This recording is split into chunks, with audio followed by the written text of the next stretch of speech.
Thank the Lord for giving us one more opportunity in life in this world to be in His presence.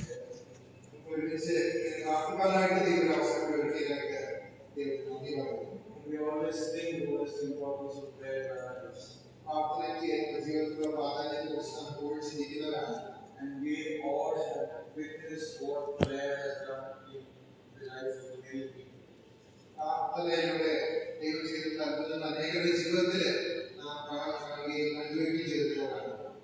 I would always say to you, myself, do we even need to pray with God himself?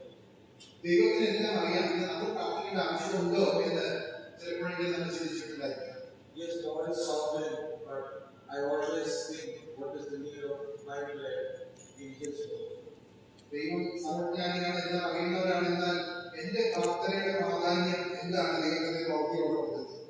In connection to that, I would like to draw your attention to Acts chapter 12, verse 5.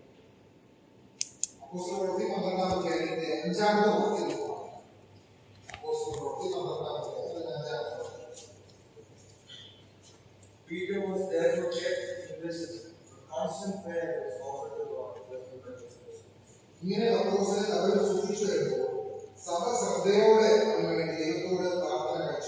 Let's read verse 12.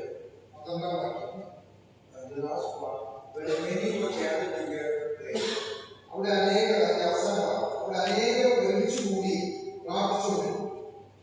Before getting into that, I would like to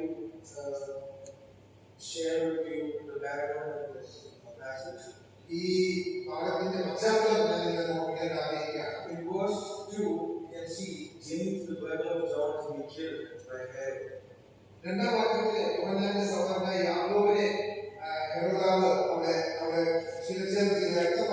Why did Herod kill James? In verse 1, you can see his hand was stretched out as some from the church.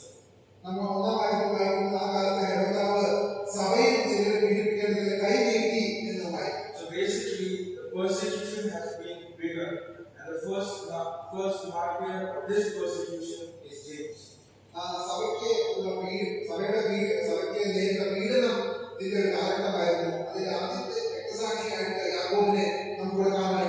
In this particular incident is James, but the first martyr is Stephen.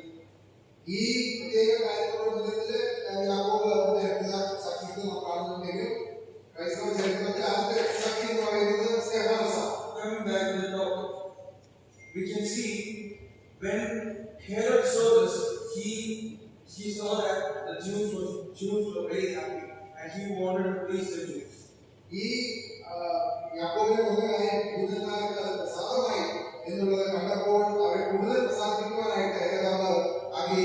And so because of that, he imprisoned the next great apostle, Peter. And this is the reason why the church was constantly praying for Peter.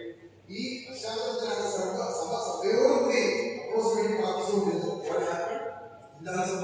Peter was in the prison, chained with 4 squads of soldiers.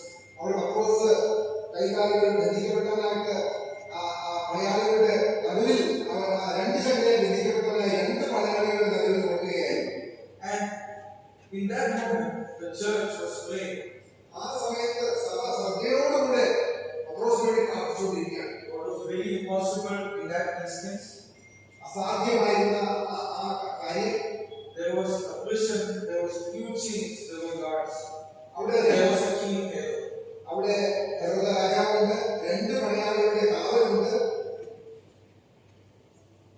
Chains, 2 chains. But instead of going to revolt or to be afraid or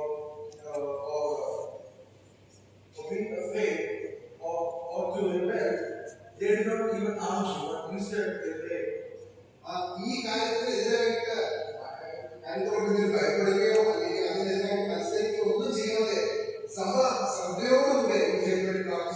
They could have done all these things, but still they prayed.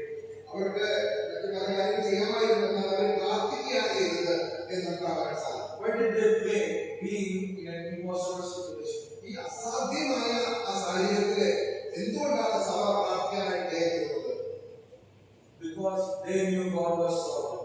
കാരണം ദൈവം സകലത്തെ നിയന്ത്രിക്കുന്നു എന്നുള്ളത് അവർക്കറിയാം. The three qualities that I want to share is the first one is they were together and they were united. ഒന്നാമത്തെ കാര്യം നമ്മളവിടെ അവർ പ്രാർത്ഥനയോട് കാണാനായിട്ട് സാധിക്കുന്നത് അവർ ഒരുമനപ്പെട്ട് ഒരു മനസ്സോട് പ്രാർത്ഥിച്ചു എന്ന് കാണാനായിട്ട് സാധിക്കും. Their prayer was constant. The second one. രണ്ടാമത്തെ കാര്യം അവർ തുടർമാനമായിട്ട് പ്രാർത്ഥിച്ചുകൊണ്ടിരുന്നു. They persisted and they were persisting. They were persisting again and again. They were praying all night. അവര് രാത്രി മുഴുവൻ വളരെ ശ്രദ്ധയോടുകൂടെ മടുപ്പില്ലാതെ തുടർമാനമായിട്ട് പ്രാർത്ഥിച്ചുകൊണ്ടിരുന്നു. This is what most of the churches today lack. The constant prayer is lacking in every church. വളരെ ശ്രദ്ധയോടുകൂടെ തുടർമാനമായിട്ടുള്ള പ്രാർത്ഥന ഇന്ന് പല സഭകളിലും ഇങ്ങനെ കാണുവാനായിട്ട് സാധിക്കില്ല. We say to a brother, yes, I'm praying for you, but we don't really pray for you. ചിലപ്പോഴൊക്കെ ആരെങ്കിലും പ്രാർത്ഥിക്കാനായിട്ട് പറഞ്ഞാല് പ്രാർത്ഥിക്കാമെന്ന് പറയുന്നുണ്ടെങ്കിലും ശരിക്കും അങ്ങനെ പ്രാർത്ഥിക്കാനായിട്ട് നമുക്ക് സാധിക്കുന്നില്ല. Church is an institution created by God for fellowship. സഭ എന്ന് പറയുന്നത് അന്യോന്യമുള്ള കൂട്ടായ്മയ്ക്കായിട്ട് ദൈവം വെച്ചിട്ടുള്ള സ്ഥാപിച്ചിട്ടുള്ള ഒരു സ്ഥാപനമാണ്. And if this church doesn't even care about the prayer, they are not constantly prayer, how can a church grow? സഭയോടുകൂടെ പൂർണ്ണമായിട്ട് പ്രാർത്ഥനയിൽ ഉറ്റിരുന്നില്ലെങ്കിൽ എങ്ങനെയാണ് സഭ വളരുവാനായിട്ട്? The strength of the church, one of the strength of the church is prayer. സഭയുടെ ശക്തി എന്ന് പറയുന്നത് പ്രാർത്ഥനയാണ്. That is why most churches during the persecutions were still there holding on to Christ. അതുകൊണ്ടാണ് പീഡനത്തിന്റെ നടുവിലും വളരെ ശക്തിയോടുകൂടെ കർത്താവിലുള്ള ആശ്രയത്തിൽ വിശ്വാസത്തിൽ സഭകൾ ഉറച്ചു നിൽക്കാനായിട്ട് ഇടയായിരിക്കുന്നത്. And yes, indeed, we have seen many miracles that has been witnessed by us by prayer. പ്രാർത്ഥനയുടെ ഫലമായിട്ട് അനേക അത്ഭുതങ്ങൾ നാം കണ്ടിട്ടുള്ളവരാണ്, കേട്ടിട്ടുള്ളവരാണ്. And this was one of the examples of the church of Jerusalem, the constant prayer, the consistency of the prayer that they had. ഈ യെരൂശലേം സഭയുടെ ആ പൂർണ്ണമായ ശ്രദ്ധയോടുകൂടി പ്രാർത്ഥനയുടെ ഫലമാണ് നമുക്ക് ഈ അധ്യായത്തിൽ കാണുവാനായിട്ട് സാധിക്കുന്നത്. The next point is the church prayed together. രണ്ടാമത്തെ കാര്യം അവിടെ കാണുന്നത് ഒരുമിച്ച് കൂടി ഒരുവരെപ്പെട്ട് പ്രാർത്ഥിച്ചതുമായിരുന്നു. The third thing is the church prayed together. മൂന്നാമത്തെ കാര്യമാണ് ഒരുമിച്ച് കൂടി പ്രാർത്ഥിച്ചു എന്ന് പറയുന്നത്. It was when you can see where many were gathered together to pray. നമ്മുടെ വാക്യത്തിനുള്ളിൽ നമ്മൾ അത് കാണുന്നു. അവിടെ അനേകം ഒരുമിച്ച് കൂടി പ്രാർത്ഥിച്ചുകൊണ്ടിരുന്നു. Why is many churches having less people to pray? എന്തുകൊണ്ടാണ് സഭയുടെ പ്രാർത്ഥനാ കൂടിയവരുടെ ആളുകളുടെ എണ്ണം കുറയുന്നത്? Maybe because they do not find, just like I told, they might have this question, God knows everything, why should I pray? Why should I come for prayer and fellowship? ഒരുപക്ഷെ ദൈവത്തിനെല്ലാം അറിയാമല്ലോ, പിന്നെ എന്തിനാണ് ഞാൻ പ്രാർത്ഥനയ്ക്കായി കടന്നു വരുന്നത് എന്നുള്ള ചിന്തയായിരിക്കാം. Back to the question, wouldn't God have rescued Peter without the prayer of the church? സഭയുടെ പ്രാർത്ഥന കൂടാതെ തന്നെ രക്ഷിക്കാൻ ദൈവത്തിന് സാധിക്കുമായിരുന്നില്ലേ? Yes, surely, yes, he would have delivered Peter. തീർച്ചയായിട്ടും പത്രോസിനെ ദൈവം വിജയിക്കുമായിരുന്നു. Let's read Ephesians chapter 1 verse 11. എഫേസ്യർക്കെഴുതിയ ലേഖനം 1-ാം അധ്യായത്തിന്റെ 11-ാമത്തെ വാക്യം വായിക്കാം. എഫേസ്യർക്കെഴുതിയ ലേഖനം 1-ാം അധ്യായം 11-ാമത്തെ വാക്യം. In whom also we have obtained inheritance, being predestined according to the purpose of Him who works all things according to the counsel of His will. അവനിൽ നാം അവകാശവും പ്രാപിച്ചു, തന്റെ ഹിതത്തിന്റെ ആലോചന പോലെ സകലവും പ്രവർത്തിക്കുന്നവരുടെ നിർണയപ്രകാരം ഉന്നയിക്കപ്പെട്ടത് മുന്നിൽ കൂട്ടി ക്രിസ്തുവിൽ ആശ്രയിച്ചവരായ ഞങ്ങളുടെ മോഹത്തിന്റെ പുകഴ്ചയ്ക്കാവേണ്ടത് തന്നെ. So basically, without prayer or with prayer, ultimately God works. നമുക്ക് ചിന്തിക്കാൻ സാധിക്കുന്ന പ്രാർത്ഥനയിൽ കൂടെയോ പ്രാർത്ഥന കൂടാതെയോ ദൈവം അന്തിമമായിട്ട് തന്റെ ഹിതം നിർവഹിക്കുക തന്നെ ചെയ്യും. But why should I pray? എന്തുകൊണ്ട് ഞാൻ പ്രാർത്ഥിക്കും? That is the question that every person is having. Why should I pray when God is sovereign? ദൈവം സകലത്തെ നിയന്ത്രിക്കുന്നു, ദൈവം സകലം അറിയുന്നെങ്കിൽ ഞാൻ എന്നെ പ്രാർത്ഥിക്കണം. Let's read 1 Thessalonians 5 verse 7. ഒന്ന് തെസ്സലോനിക്കർ 5-ാം അധ്യായത്തിൽ 17-ാം വാക്യത്തിൽ നാം ഇങ്ങനെ വായിക്കുന്നു.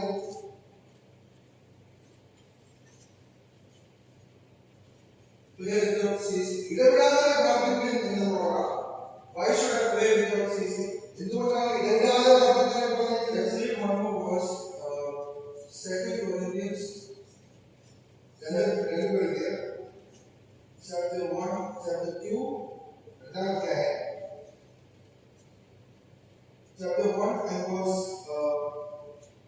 verse 10. Now, who delivered us from so great a death, and thus delivered us in whom we trust that he will still deliver us. In verse 11, you also help him together in prayer for us, that thanks may be given by many prayers on behalf of our giving time towards the faith.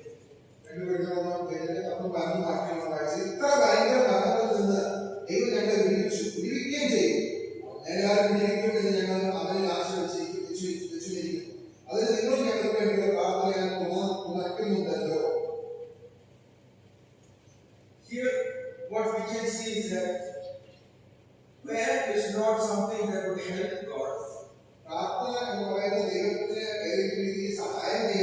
but rather prayer is something that God wants to have. God needs to be a part of His work.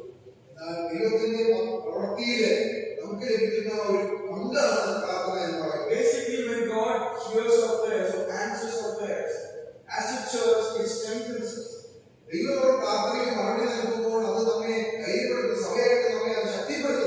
As we pray, we learn to see life through God's purpose, not by our own desires.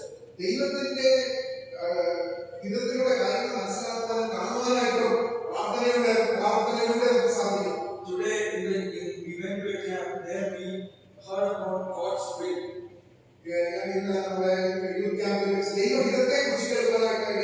Yes, another thing is when you pray, you must make sure that it is God's will that we pray also. We can see in short that it is true, God is sovereign.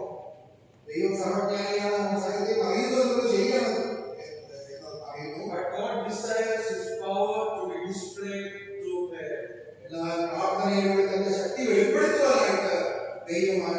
He wants to bring His will to fulfillment through prayer.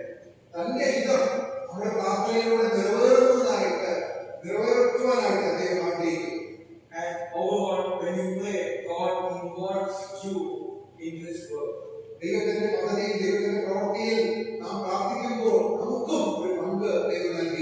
And coming back, what happened to Peter when they constantly prayed?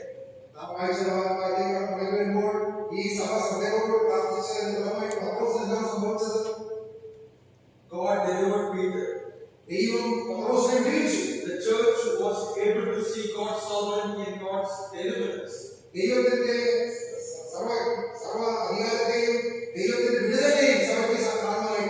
thing is that when Peter came back from the prison and started knocking the door, we can see the church was still praying at night.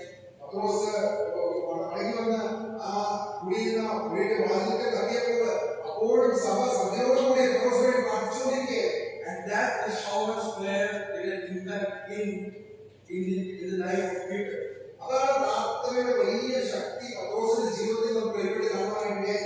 They saw God's sovereignty through prayer.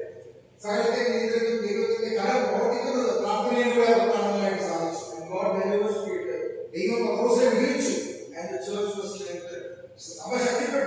And that is how God uses prayer to the edification of the church.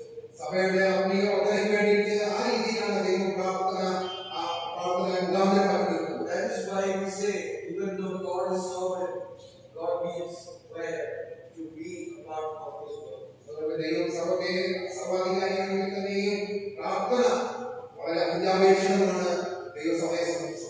So that these words help us to know how much prayer is important in our life. ഈ ചിന്ത സഹായിക്കാം.